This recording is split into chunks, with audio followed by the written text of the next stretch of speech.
Hey, how you doing? We're at Drum Table. I got some great, amazing drummers here. I got the one and only Andrew Marsh, Dave Stark, and Ulysses Owens, all good friends of mine. I'm super blessed to, oh my goodness, to have you great cats join me on this Zoom call.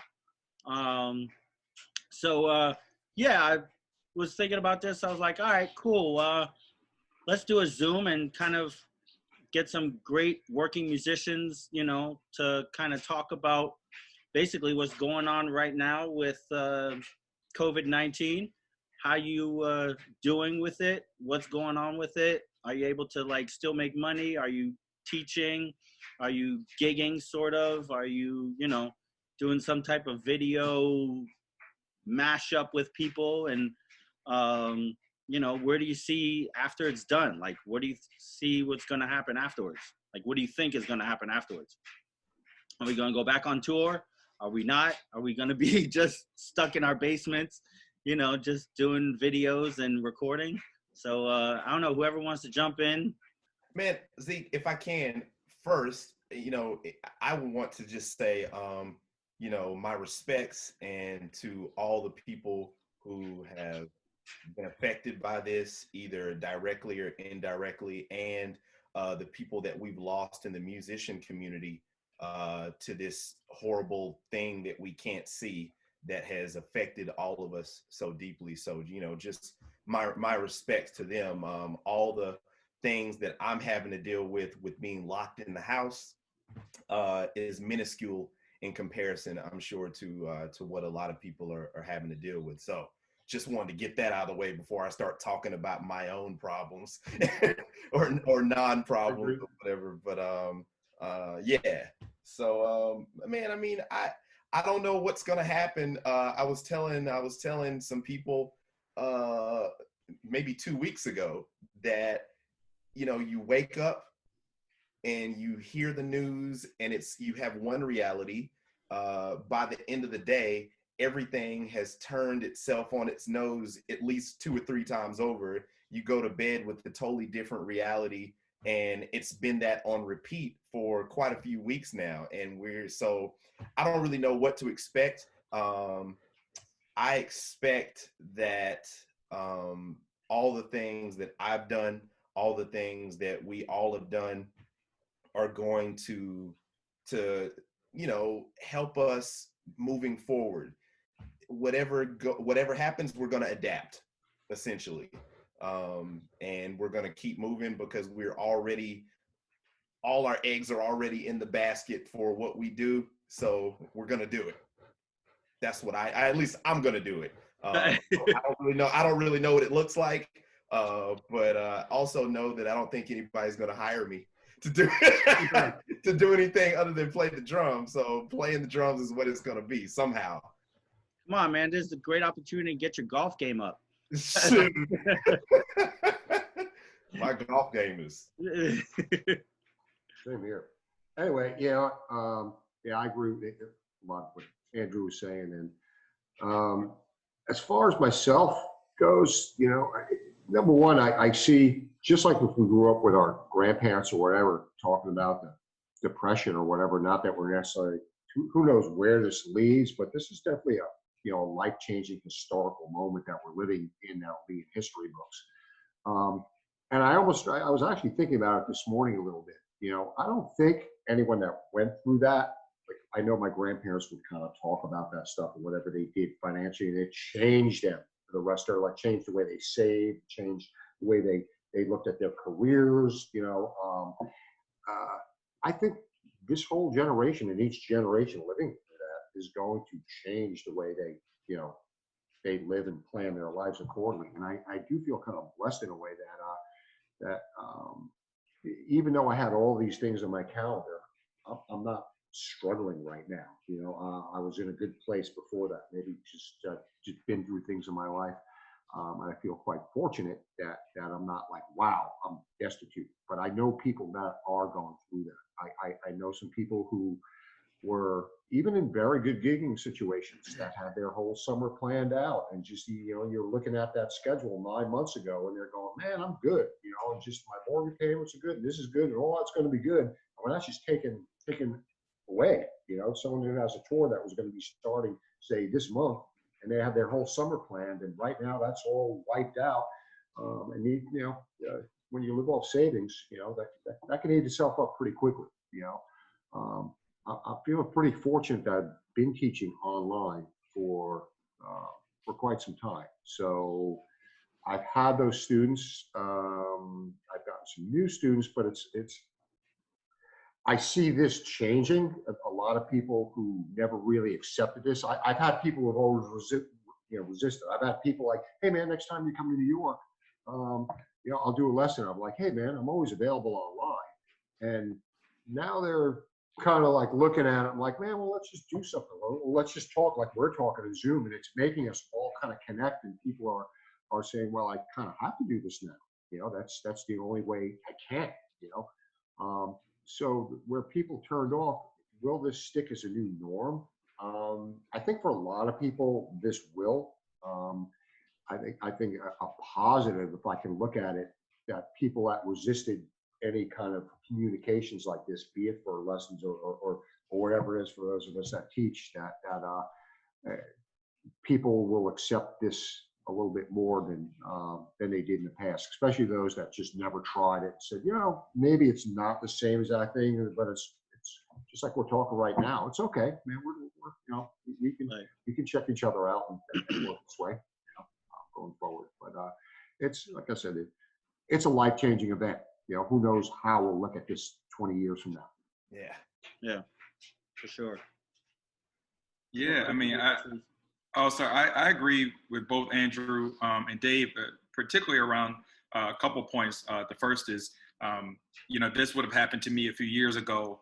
It would, like you said, it would have really probably wrecked me in so many different ways. But I'm thankful to be in a place in my career where I do have savings, or I have had certain gigs that have created a certain kind of income where I could live off of it in a different way. And also, like you said, the online stuff, like I've been fortunate to have a couple courses on online portal called Open Studio Network. And so I'm really thankful for that.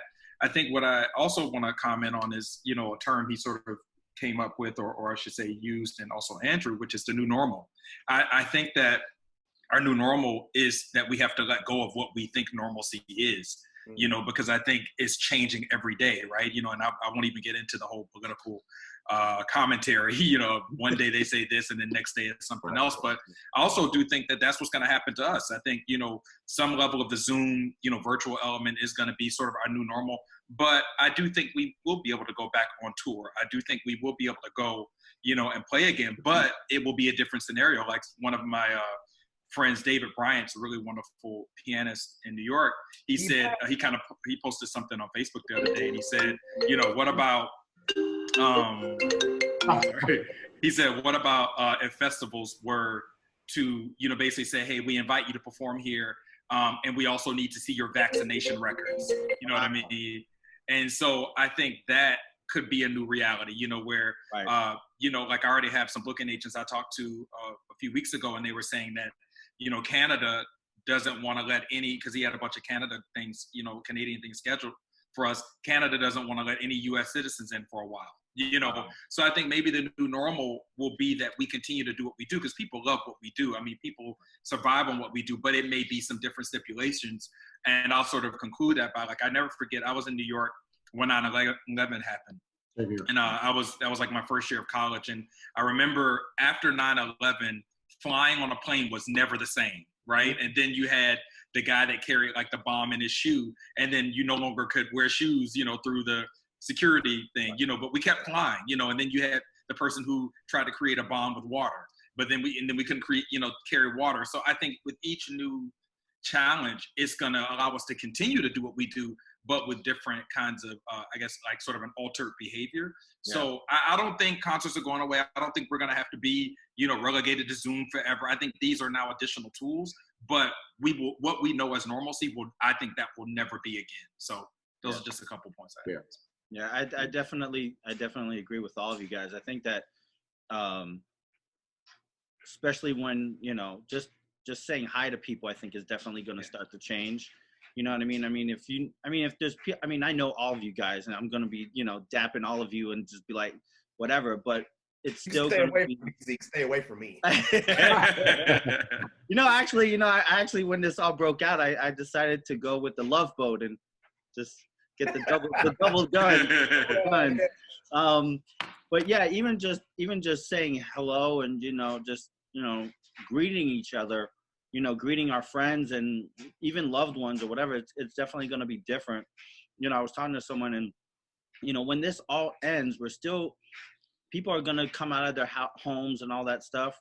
And, like Ulysses was saying, people are going to want to be entertained. That's our job, right? That's what we do. You know what I mean? And so at the end of the day, just like you were saying a few years ago, there's no way I could have just right now sit back and be like, yeah, I'm cool. Like, I'm lucky, I'm blessed that I'm able to like do the savings thing and, doing some teaching online and stuff like that, which is I'm really grateful for. But, at the end of the day, people are going to want to, hey, I want to go out and hear some music. I want to get out of the house. It's like, what, Andrew, you were telling me was this week 4 that that you've been in the house solid? You know what I mean? Yeah. And I mean, yesterday, my wife and I, we ventured out to go to the grocery store because there were some things that we needed. And she put on 2 masks. I don't know what that was going to do, but I'm like, what, do you have on 2? Yeah, I got on 2. But it's been over 2 weeks since we literally left our house and gone to any store. And it was different yesterday than it was 2 weeks ago. There's now plexiglass up CVS. There's everybody's got a sneeze guard. Yeah. And every single person in the grocery store was like gloves, masks. I saw people with goggles on. I'm like, should I have on goggles? Yeah.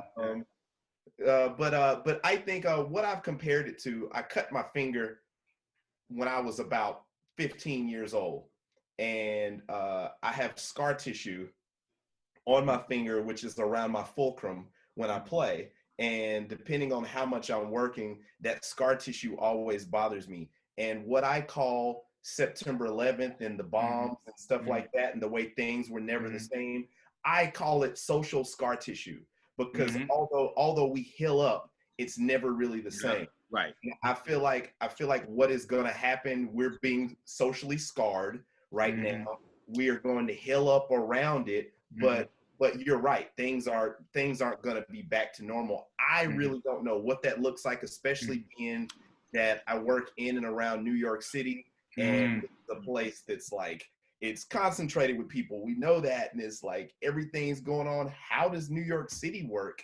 in a post-corona, for the lack of a better way to describe it, in a post-corona society? Like, how do we conduct ourselves? How do you go to Smalls? Right. Like, how do you go to a show at the Blue Note when 2 people sit in a space the size of this chair right here, essentially? And it's like, what? And I've never minded it before, but what does that look like now that like most of us have been affected by this situation? I really don't even have the answer for it, but I hope that it just makes us more conscious of the way that we affect each other and the way that we affect our society as a whole. We've all seen people wearing masks in airports for years, and it's always an isolated person here and there, mostly from Asia, and I always wonder, like, do they know something that I don't? Because I don't have on a mask. But now that's like the norm, to have on a mask. I miss seeing people smile. I miss seeing, like, yesterday I noticed, like I miss seeing, like, even at the grocery store, you can't tell what kind of energy you're being met with, because you can't tell if somebody's smiling or somebody's like grilling you. Yeah. You know what? It's funny, looking back, being, growing up in New York and being, living in New York City and being there for 9/11, my wife and I at the time, right after that, we were part of people that went up towards Woodstock, New York, like that whole area. And I think just as we're all kind of talking about, who knows what this looks like in a few years from now. If anything, like first, I realized I was able to leave New York City and still have a career. Then I left there and I went, after maybe a year and a half, 2 years, and left, and we moved down to Atlanta. And I realized, like, what? Wow, I can actually, I don't have to be in New York or LA or Nashville, and I can still have a career. Like it allowed me to say I'm not stuck in one of these major cities, even though Atlanta is still kind of a major city. It was just a change that I probably wouldn't have taken. I don't think I might have just moved out to the suburbs. We lived in like Pound Ridge and Westchester for a while, but the whole thing like leaving New York and getting out of there. And I think with this whole thing, and now the way we're all connecting via Zoom and people doing these live shows and everything, sure, people will always want to see live music. But I can't really say what's going to stick with this. I know with the education thing, I think it's making it more acceptable. I know you can just go up on Instagram, man. We can all see it. There's just look at the top and store.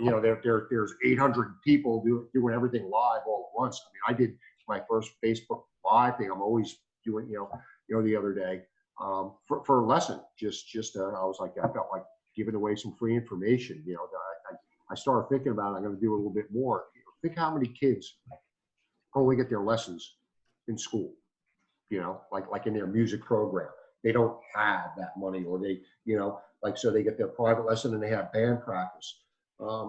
Being a musician and being fortunate and doing this for decades now, I'd like to be able to say, hey, let me give out some free information to these kids, once a week, if they want it. That technology wasn't always there, or at least it's being accepted a lot more. And I could reach out and say, hey, there are all these parents, that maybe there's a financial situation going on in that family and they can't afford to pay me online. But it's up to us that can afford to do it, to give back to these kids and say, hey man, you know what? I all these kids that were doing that one drum lesson a week, at school, because they can't, if parents can't afford that, it's up to us who are in a better situation to, even if it's 15 minutes a week, say, hey man, I'll take some of these kids on and give something back, So I'm looking forward to starting, since I did that thing, and some of the people that have been sending me messages and some parents are reaching out. I want them to be able to kind of keep going with what they had, because they're not going back to school this year, no matter what any school system is saying anywhere. They're not going back to regular. For those of us fortunate enough to teach and start some income from that, it's okay we've all got a little extra time, man, to get something back. I look at it that way. One thing I wanted to mention, I think first of all, I agree with you, Dave. I think we have to, sort of as a caveat, I think we have to be careful, musicians right now, because I do think there's an oversaturation of the virtual experience, right? Like, I know all of you all are active on social media, and I know, like, for instance, one thing that helped me to build and continues to help me build my social media following is posting videos. And I remember when I first started posting videos, which I know all of you all do, it was something that was really like the response from my followers were like really drastic. Like if I posted something within a day, I saw a drastic increase in numbers. Since this whole thing, I still have a lot of engagement, but the responses are definitely less because I think everybody's doing it. And so I feel like what we are going to have to be careful about is the oversaturation and then of just virtual material.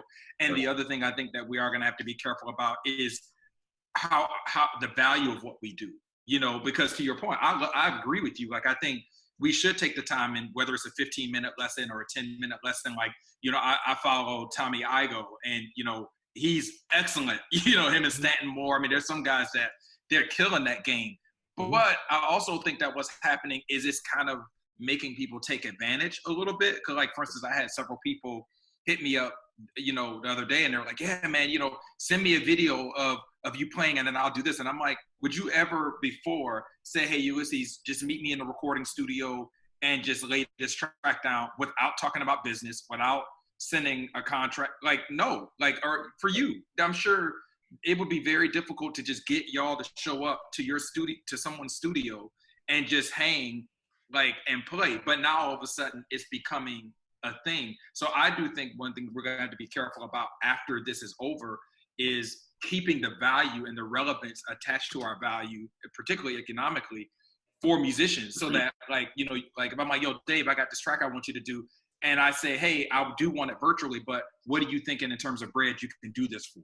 Because now, to me, because we are sitting home and they know people are not making money actively, it's like, oh, you should just want to do this because you just want to be playing again. And I'm like, no, I'm not playing any gigs right now, but I'm also not into just giving away free stuff again. You know what I mean? Sure. So I do think as musicians, we are going to have to watch the, you know, sort of oversaturation and then just that value thing. Because I think after this, it, you know, because all of a sudden now you're starting to see all these like jazz festivals virtually and, you know, global virtual concerts. Right. And I'm sure cats aren't being paid, you know. So you know, I do think, you know. I'll interject you.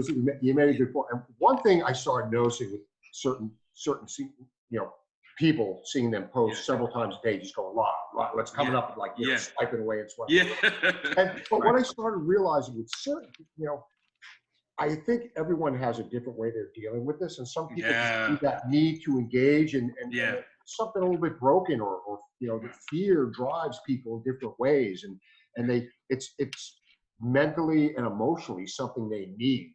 You know, to be like I feel like a need, like I want to give to people who aren't in the same position, but I think there's also people who are just constantly popping up on our feeds. And that this is like some type of therapy. Like I said, we never really outside of 9/11, man, that we all kind of dealt with that. No, you're right. Just wow, it's mental mind fuck. Excuse me for saying it, but I'll drop the F-bomb. But like we're all that's okay. That's okay. With it. Really, I'm sure each one of us at some point just steps back a little bit and just goes, "Whoa," you know. I mean, I do every now and then. I just look at the reality of it, just even if it's for a brief minute, you know. And there are other people that really need something. You know? No, you're right. That's a great point. It's their way of dealing with it. You know? Yeah. Although I do see a lot of you know, the Instagram drummers and the YouTube drummers and all that stuff. Everybody knows everybody's home, right? Yeah. And everybody knows where everybody's home. So I do see a lot of those cats saying, well, everybody's home. I'll just keep posting stuff, you know, so I can get those likes and those views and all that stuff and build up my numbers. You know what I mean? Right. And so, you know, there's, you know, it's definitely a fine line with all of that. Like, I agree totally with you, Ulysses, about the, you know, I mean, would you come to any of us and say, hey, man, you know, can you just lay down this track? Yeah, sure. Let's talk about some money first, you know. And I know I just posted a thing, but it's just like, you know, it's friends. It's not like, you know, just random, you know, cats just hiring me. But I think that, you know, it's definitely, we have to figure out, and, you know, again, it's just like with like 9/11 and all that other, whatever, anything else that happens in this world, it's that fine line that we have to find to be able to, you know, kind of, you know, okay, well, I can lend myself to this, but I can't really lend myself to that. You know what I mean? I know Andrew and I were kind of talking about that the other day, of just like, you know, figuring out that fine line of which side you can go. You know what I mean? And those festivals, when I see them pop up, that I don't get it. Me either. I don't get it. I mean, I support, you know, whatever, but it is like, how's that going to work? Right. Exactly.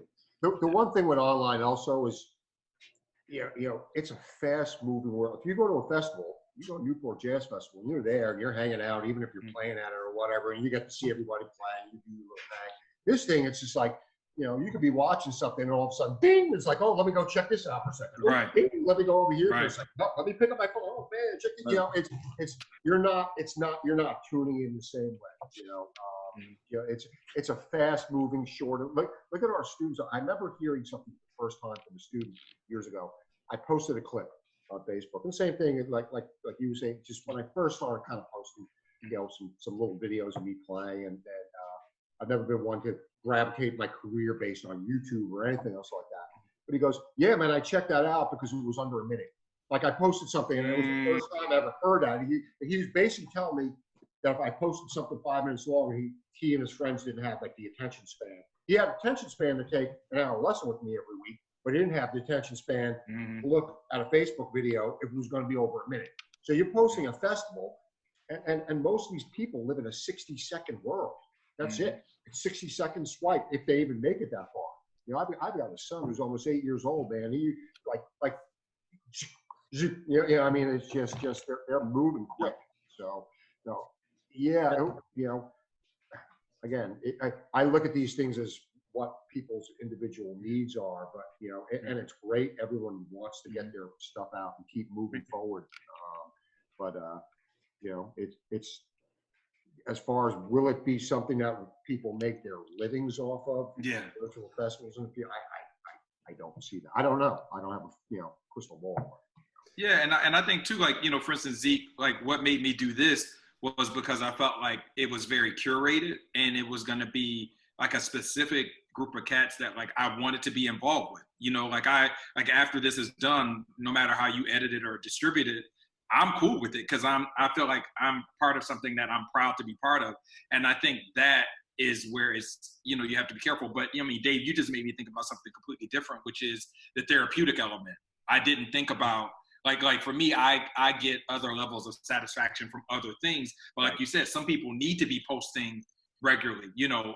But to Zeke's point, you kind of made it right before Dave spoke, which is I think you do have to be careful what you commit yourself to. You know, like a guy hit me up the other day and was like, hey man, I want to do an interview. And I was like, okay, cool, man. You know, give me a Zoom link. I'm down. Then he was like, yeah, man, can you join the registry for my online music, you know, school? And I was like, man, I'm already part of something.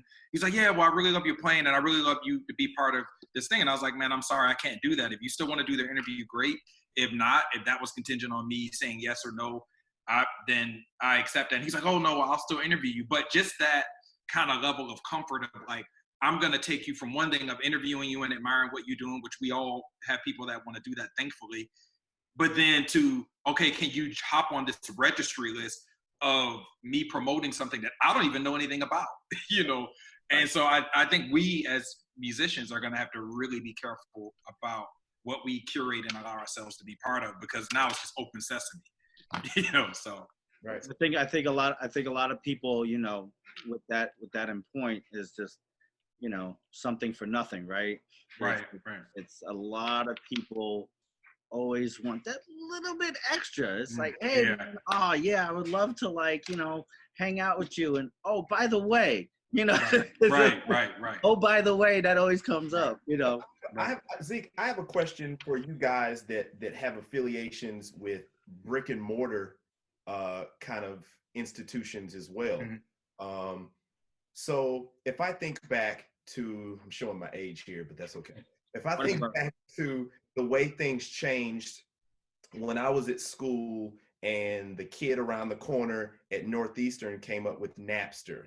We didn't really look at Napster at the time as being piracy as it became known, or stealing. We were just like, free stuff. Who doesn't love free stuff?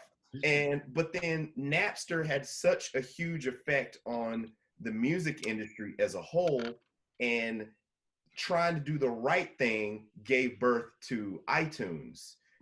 But then iTunes made all the big labels go extinct. And, you know, fast forward 15 years or so, then, you know, music is basically free as a result, right? I still try to buy albums, but I admittedly spend most of my time streaming. And when I know full well that for me or anyone else that has their music on streaming platforms, you know, the artist is not really getting paid off of that. But my question on an educational standpoint is, I saw a meme the other day, and it was a person that went to Harvard, and it was somebody that went to University of Phoenix online that has the commercials, right? not a knock on University of Phoenix at all, but you know, Harvard is. And the University of Phoenix person was saying to the Harvard person was like, oh yeah, now everybody goes to University of Phoenix, huh?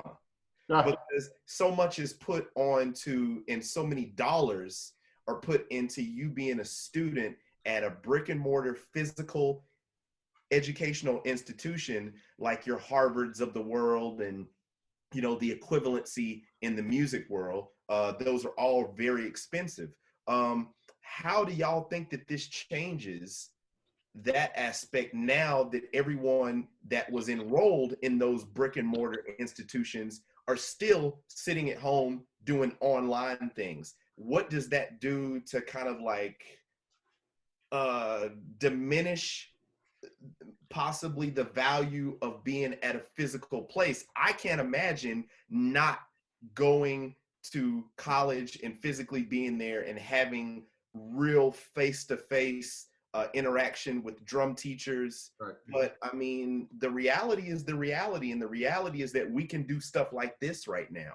Right. But it's still, but I mean, to your point, in NYU, I don't know if you guys saw, they just announced that starting even when we go back or in the fall, or when they go back, I'm not part of NYU, everything is going to be online, like for NYU. That I read an article about that like less than a week ago, because I think their whole thing is, even though, you know, hopefully the numbers will have gone down of all the COVID cases and unfortunate deaths, they still don't know what will be lingering, so to speak.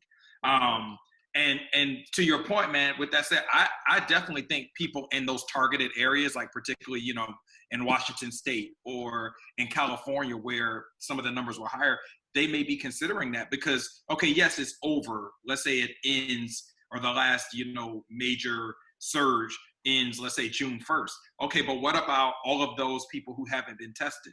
So to your point, I do think that at least for the 2020, 2021 year, if not all the whole year, a portion of everybody's collegiate year will probably be virtually online. But to your point, I think there needs to be some kind of curated thing for performing artists or even actors, dancers. I think they're gonna have to do something, even if they reduce like the class size or something, because talking is killing.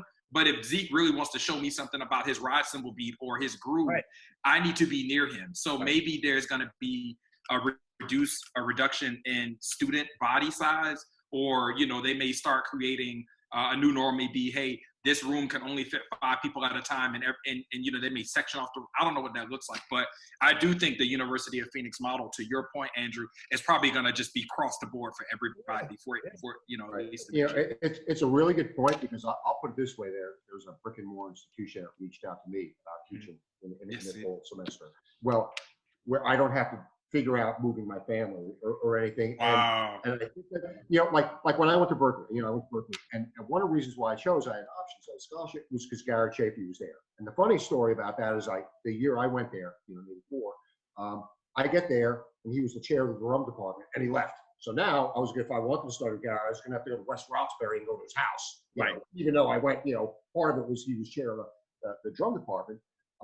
But now with this, and students, like I said, students that resisted ever doing anything like this, certain places are starting to realize, you know, we still have our faculty, but now we can take Zeke, I can take you, Liz, I can take you, Andrew. Mm-hmm. Hey, would you be interested in teaching for our school, some online students? Now we can offer, you know, Ulysses here as part of our faculty, or adjunct faculty, online faculty.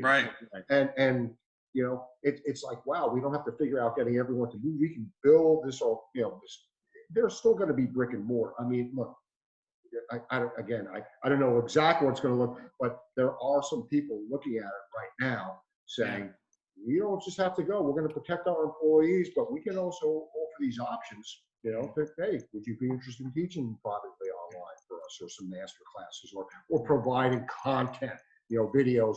Will you create a class for us that students can take online? And it doesn't have to be, I don't have to move to Boston or California to do that for them. Yeah, sorry, go ahead. No, I'm just saying, they may not have done that before. It might have been a meeting, just sitting there and be like, hey, well, are you interested in moving to LA?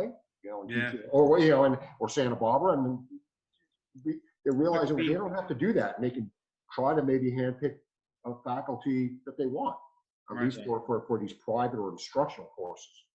Right.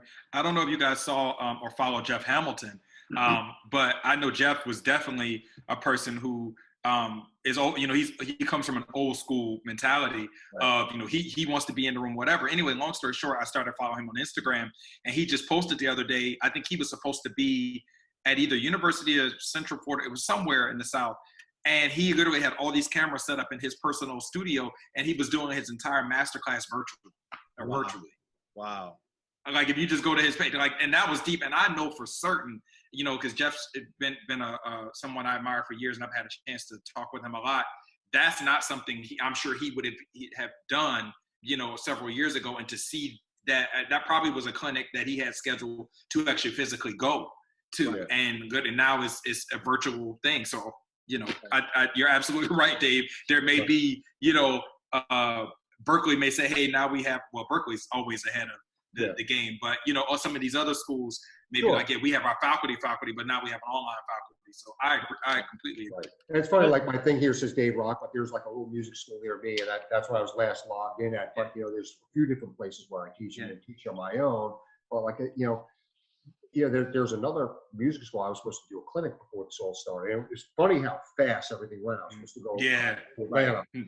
And we had a conversation. As a matter of fact, Zoljan was sponsored, and Dick Firth and everything. And I was doing it, if you guys, I don't know if you know Tom Knight, who used to play with TLC. He's a good friend of it. And Tom and I have been talking about it for at least a year or two about doing something together. And we spoke, it was a Thursday. And it was just like, I remember everything hit like on the, and we were like, is everything going on? I get a, you know, email from one of the girls at Zoljan, you know, that morning from our relation, and she's like, "Hey, you guys still doing this? Because we're ready to ship stuff, you know, for support." And I'm like, "Yeah, it's gonna go on." And Tom's like, "Maybe you shouldn't have spoken yet." Like, and then all within like 2 hour window, boom, it was all like we're gonna do it, but we're gonna postpone it. Like, I mean, and then all of a sudden the gigs. I mean, everything happened in like a 24 to 48 hour period. Just your calendars just went like this. Exactly. So with our teaching or with gigs, I mean, who knows how? Somebody just reached out to me today about doing, hey man, you're available to do, and I'm in Sarasota, Florida now. I'm down in Florida. And he's just like, hey man, are you interested in doing some stuff you know, in the fall? And I was like, dude, my calendar is like, what? I can't even look at something I had in October and know if it's happening. But I'd be interested, you know, it's a musician I know and respect, you know, but who knows, you know, what our calendars are going to look like 6 months from now. Right. And I don't know about you guys, but I had to turn my notifications off on my iCalendar because it was driving me nuts. Because, you know, you get you're supposed to be here and it'll take you this long to get here. I'm like, yo, you didn't know that was canceled. Like, don't tell me right now. I'm trying to not think about the fact that my whole calendar just got wiped.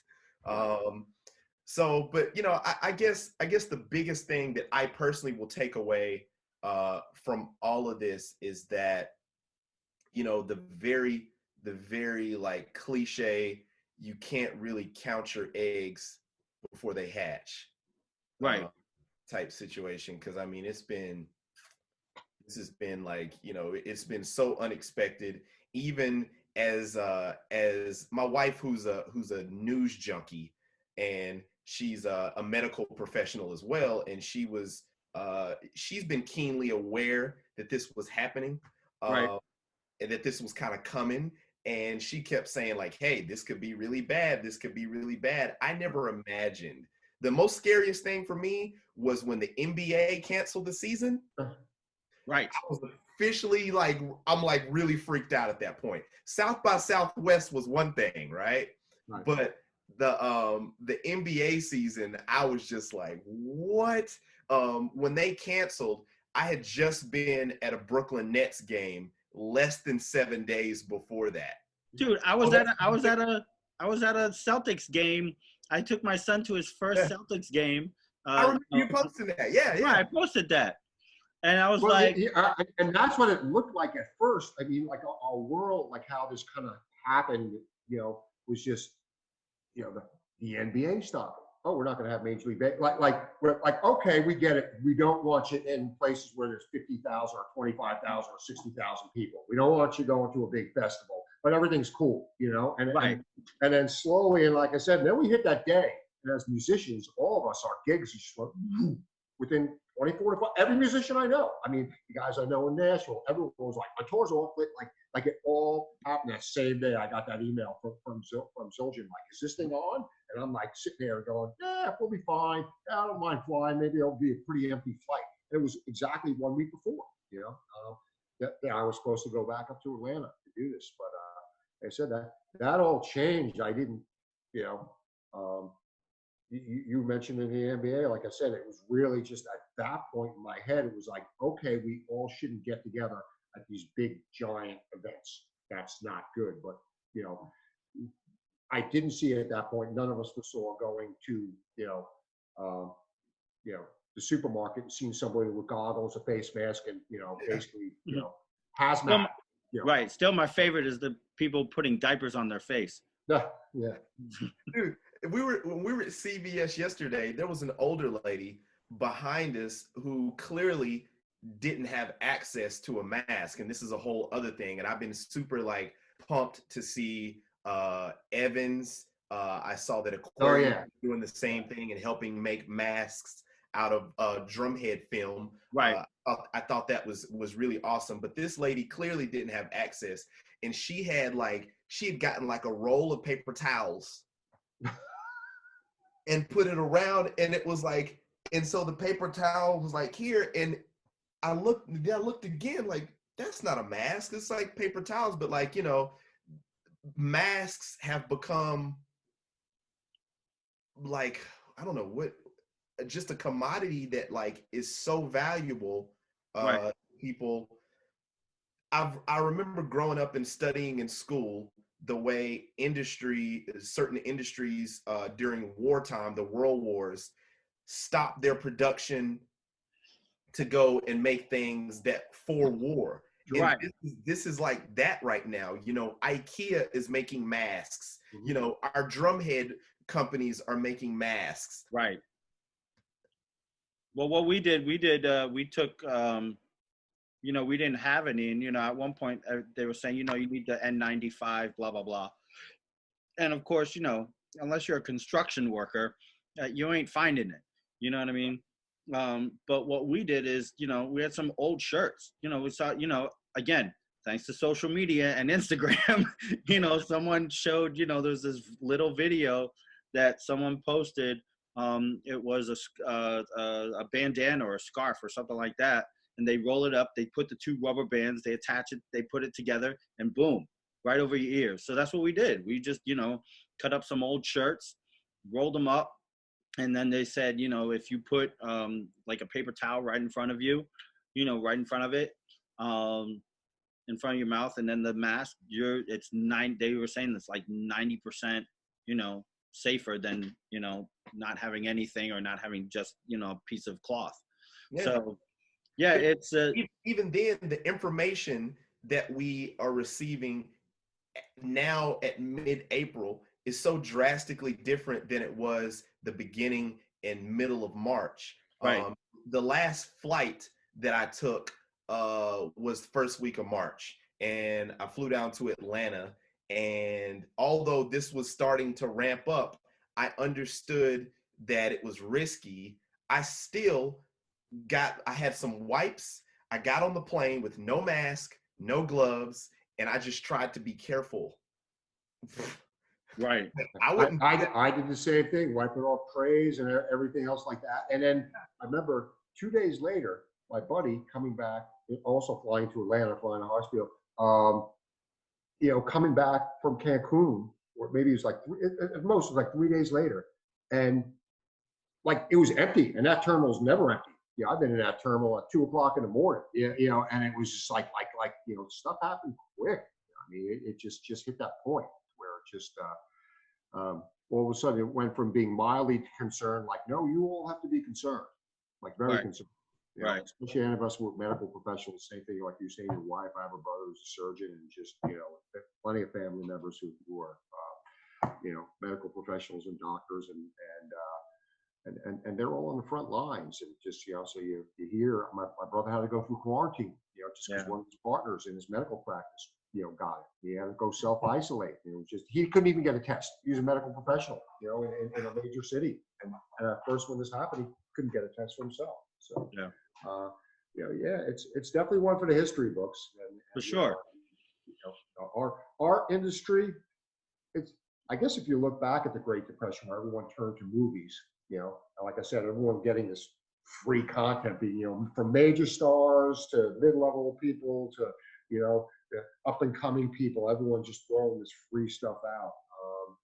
I'm not sure how it will be looked at, but it'll just, it's something where movies were around before the Great Depression, but anyone that ever spoke to a relative that lived through the Great Depression was like, we went to the movies for a nickel. It was just like, that's what they did, so I often wonder how many viewers these people that are constantly posting live actually have, because it's impossible to watch all of it, so we'll see how that all pans out. Yeah. I mean, I think that as a human race, we always recover.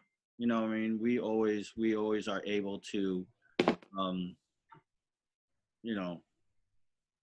whatever the situation. Hey, there he is. All right, guys. Hey, man, we were just talking about you. I mean, come on, man. We have to be the bald guys combining. So sorry, man. Something happened with my. I have an old computer, and so I had to switch to my newer one. So I think I had to do an update and all this stuff. So I was like, let me just hop on. So for you guys. No problem. Yeah, I was just saying, I think that, as a human race, we've always been, Dave was talking about the Great Depression and how, people went, to movies, and they were like, ridiculously cheap or free or whatever. And it's kind of like what's going on social media right now. And we're a very resilient, life force somehow, some way,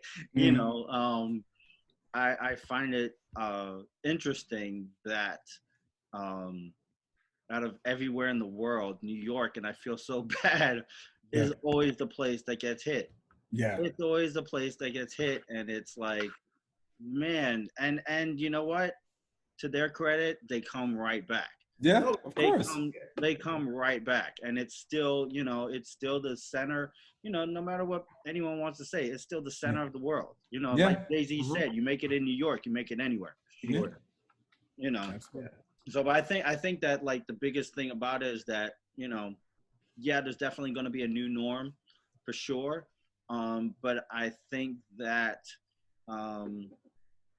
it's not going to be instantaneous of things getting back to whatever that norm is. Some people think, oh, great, all right, you're cool, you can open your doors and you can go out, and boom, it's just going to happen. It's going to take, because everyone's going to, be at the store and looking at that person, or like you were saying, being at Blue Note and being cramped next to each other. And am I sitting next to, and not to be mean or rude or, whatever, but it's like, am I sitting next to someone who might have it? And if they sneeze because they have an itch or, there's some dust in the air, and it's like, well, they sneeze. Oh, crap. I think I'm going to get it now. You know what I mean? Well, that was the other thing too, Zeke. Sorry, I wanted to say as well as, I just went on a walk before our talk. Yeah. And I try to walk every day. Long story short, most of us walk on the sidewalk, and then there are some people running. And most of us, like if you're passing someone, they'll kind of like, just go a little bit to the side and pass you. Right. Man, this lady earlier, we were both on the sidewalk, and I kind of stepped to the side. She went out into the street and like ran, and then I got back on the sidewalk. And to your point, I think people are so scared now. And so that to me is what I don't like, is that I think this social distancing thing is going to make us afraid of each other and afraid of connecting with humanity. And that's the thing that I think is going to be really challenging, to your point about, I don't think the norm thing is going to exist again. Because I think we're kind of being programmed to be afraid of normal human. This is definitely changing.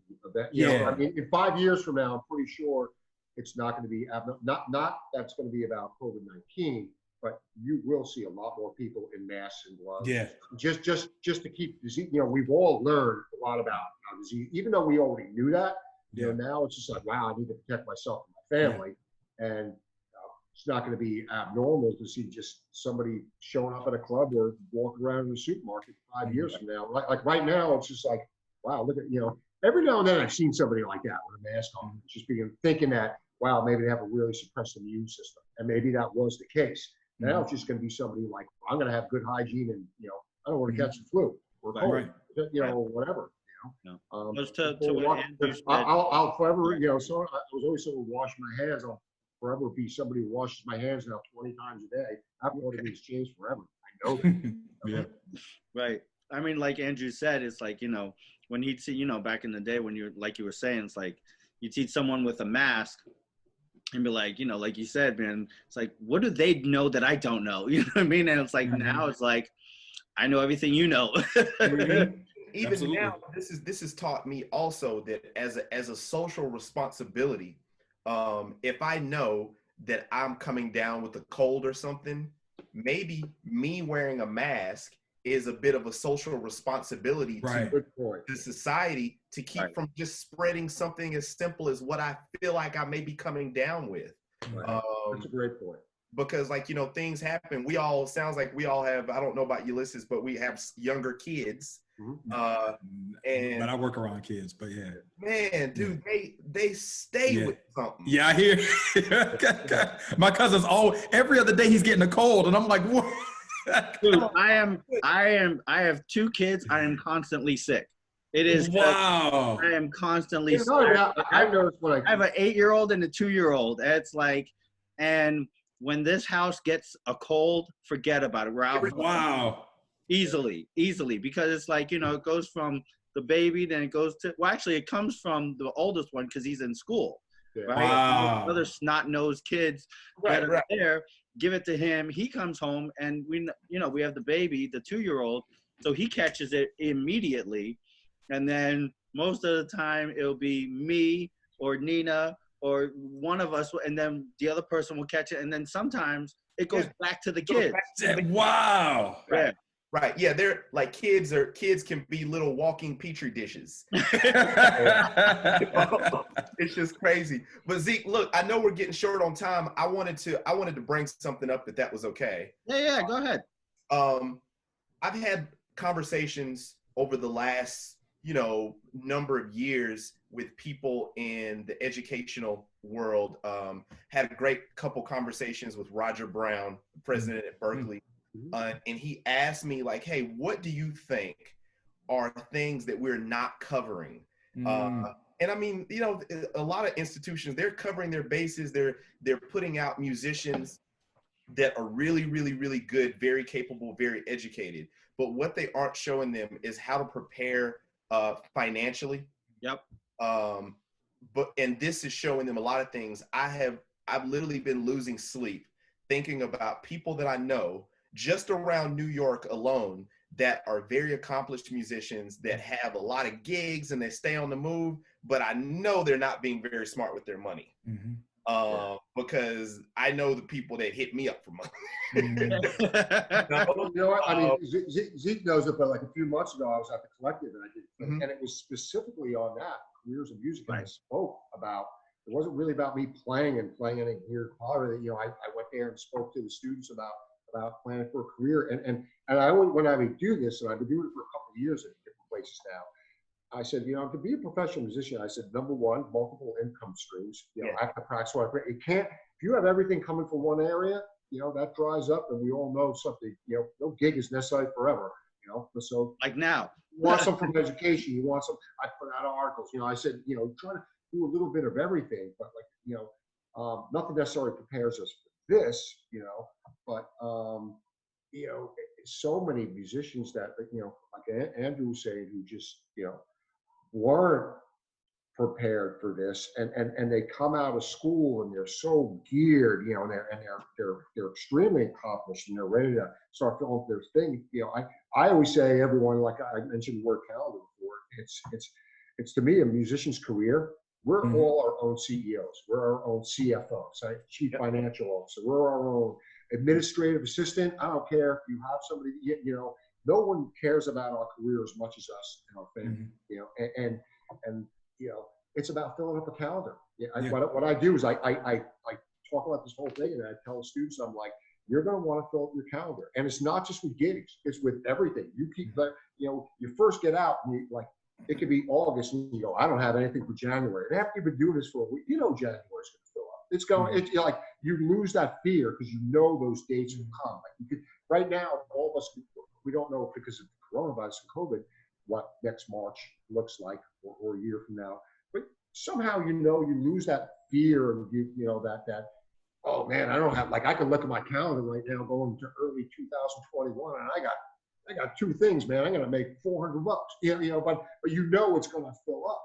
But, you know, hopefully people that want to do this for a living, because things changed during the Depression and things will change. I don't care what they end up calling this, the economic, but hopefully people realize I can't just put my whole career to one gig. You know, I can't put my livelihood into this one artist thinking they're going to pay me forever, or you know, or I'm just going to teach these students online, or have my own little music school or whatever, or it's just I got this college gig, you know, maybe that college is going to go under. Who knows what, you know, financial, who's necessarily sending their kid back to Berkeley, you know, or NYU next year. There might be a whole thing of people taking off for a year, you know. Why? Well, we don't want to go through this experience and just spend, you know, get a student loan for $50,000 for another year, or $30,000 for another year of school. I'm going to wait a year. So, you know, it's that domino effect. But hopefully, you know, it makes people plan better and see the bigger picture going forward. I mean, once we get back to work, because I know it's going to happen, we're going to get to work. What it looks like, I don't know, but we're going to get back to work because we have to. But like, even like, I hope that we can start to have more active conversations amongst musicians about, hey, like, without getting into your business, what do you do? What financial things have you done to strengthen and fortify your life and your lifestyle in a way that when something like this does happen, as we're all learning, that we're not homeless, that you're not, you know, one gig away from not being able to live much of a lifestyle to speak of at all. And we all know people like that, right? Oh yeah, without a doubt. And I mean, even before this hit, accomplished ones, yeah, very much so. In every spring, I'm always having conversations with people that I know about the tax deadline that would have been in a few days. And like, you know, musicians don't really understand how to do that and how to manage that throughout the year. And a lot of them get afraid and then just don't file. Right. And the amount of accomplished musicians that I know that have not filed in like years, plural. Yeah.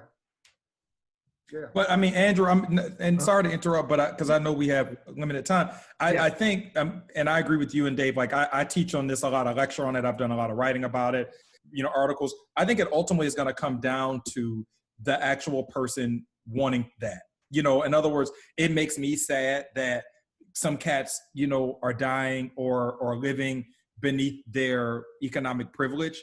But just like we're talking about it and some people are not, I think that's going to be the case. Like, I mean, I do think universities, which is kind of your initial question, I do think universities need to be more proactive about adding an economic career development thing, you know, sort of thing to their courses. I mean, if I tell you, I mean, some things I can't say, but I've met with certain colleges, and I will tell you that certain colleges I've met with have literally, like, I've had the same thing, can't sleep at night. And I'm like, literally, like, this is actually more important than a private music teacher.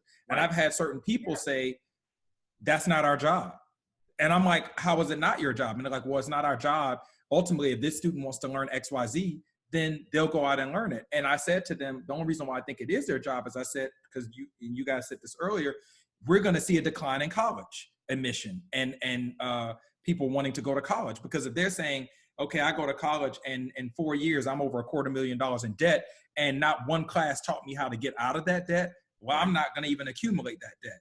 But I think ultimately, to your point, I think we got to be careful, because some cats, even if they changed the whole college curriculum, right, and made everybody starting today after COVID to do, go into those courses, you're still going to have people that don't take care of their business. Yeah, you're right. So I do think like we can't remove the individual element of some people are going to take care of business, like clearly you guys, and we're fighting to do, and some people are just going to BS their way through life. And I don't think that, I think having the conversation will maybe help some of the younger people who they haven't quite sort of gotten on the path. So I think maybe what we need to be doing is looking not necessarily at each other or our generation, but we need to look at the new generation and say, hey guys and ladies, here's what you should think about. Like I know a lot of my Broadway friends, there's a guy on Broadway, wonderful bassist, George Farmer. He's the son of Art Farmer. If you get a certain amount of Broadway gigs, George is going to pull you aside and start talking to you about real estate. It's just, and I mean, he talks to all the string players, he talks to everybody, and he's known as kind of the guru of you get some money, he's going to help you to figure that out. But I also think we can't be overly accountable for other people. So I wanted to add that little. That's a good component to it. Definitely. But I love. I mean, I'm with you. Maybe it's a drummer thing. I feel like drummers are always trying to, figure out how to be more career resourceful and entrepreneurial. I actually remember a guy years ago when I first started out. Fitchburg. Went back to New York City and started my career out.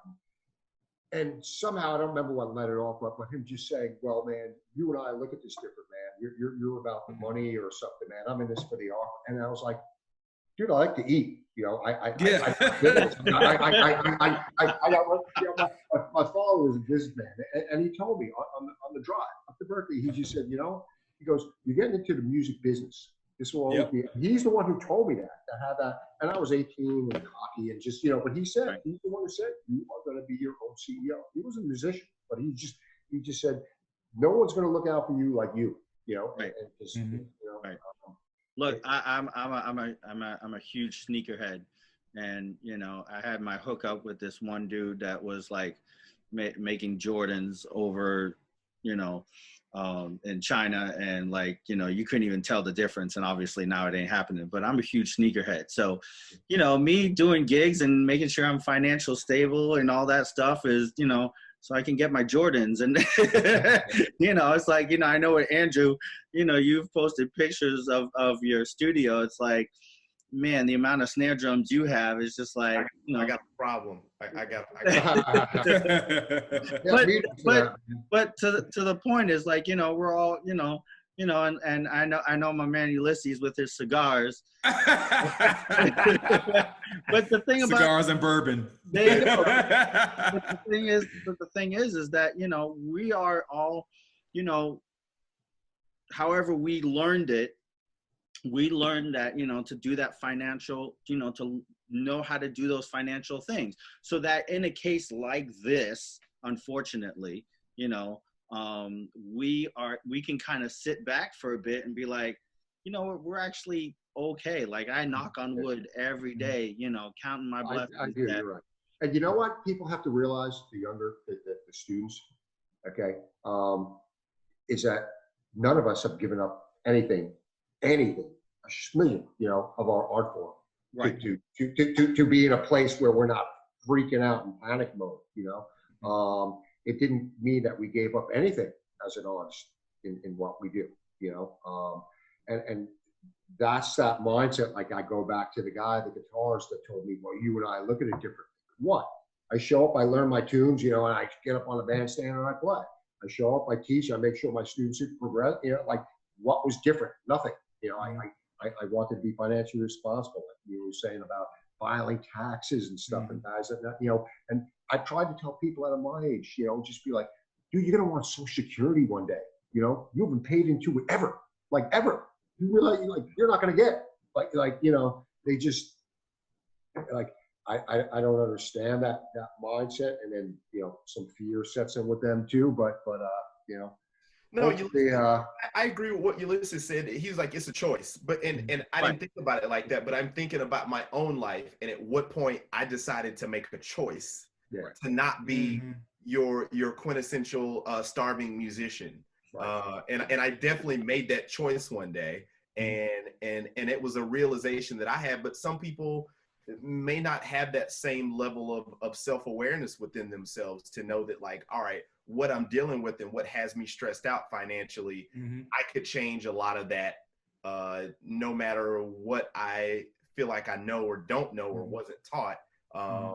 Yeah, you're right. It's a choice. But to your point, which is, you know, why I've actually kind of shifted a year ago, well, really a couple of years ago, and I'm really being very proactive about, like, even if you call me in to do a brush master class, I'm gonna talk about entrepreneurial stuff, even if it's 5 minutes. Like, so I think to your point, maybe what we all can do when we're able to gather again is, I think those of us that are serious about it, I think we need to incorporate that into our daily thing. I mean, like this, I'm serious about it, even to the point where I just went on a job interview recently, and they literally just wanted to talk to me about drums. And I was like, hey, we could talk about that. Before we finish, I need you to know this is also part of my studio. Like, I teach an ensemble class. Right. As part of my ensemble class, we end the year dealing with career development, and I make them do projects. As part of if you study with me for any length of time, private drum lessons, we're going to end, the last lesson is going to be the career talk. So I think, you know, for all of us, I think what will help people to make that choice quicker or easier is for those of us that are hip to this to really incorporate it into our daily grind and our daily, you know, sort of pedagogy. And I think more people will then get hip to it. Right? Yeah, agreed. I definitely think that, you know, like you were saying, Andrew, you know, talking about, you know, what could be taught at the you know, at the universities, and then, you know, other teachers saying, well, that's not my job, you know, and it's like, okay, well, you know, unfortunately it is, not unfortunately it is, but I mean, unfortunately you should be talking about it, but you're not. And so, you know, I think that, you know, like you were saying, Ulysses, is like, okay, then, you know, if they're not going to talk about it, then, you know, the people who know, we just got to pick it up. We just got to pick it up and go with it. And, you know, and just say, here, this is why, you know, me or other of my musician friends are able to, you know, kind of sit back and, you know, not freak out where the next gig is because we have these situations set up. Yeah, I mean, it gives a new meaning to the music community that we all kind of use at some point, and we throw that around because, you know, in order for me to make money, at least in the playing, well, even from recording or whatever, I need other people in the music industry to have some money so they can pay me, and you know, I pay other people. So it's like it's definitely this circle of life that that exists. And Mufasa. Guys, I need to wrap up soon. I know. Yeah, me too. Yeah, we all do. Well, I just want to thank you guys so much for this great drum table talk, man. And I mean, all of you guys, Dave, Andrew, Ulysses. I mean, I really appreciate it, and thank you so much. Like, this Thanks is for having me. Really, really great. So thank you. I appreciate it. Thanks, brother. Take care. Everybody, y'all take care. You too, man. Be safe. You guys, we'll talk again. Cool, man. Take care, guys. Cool.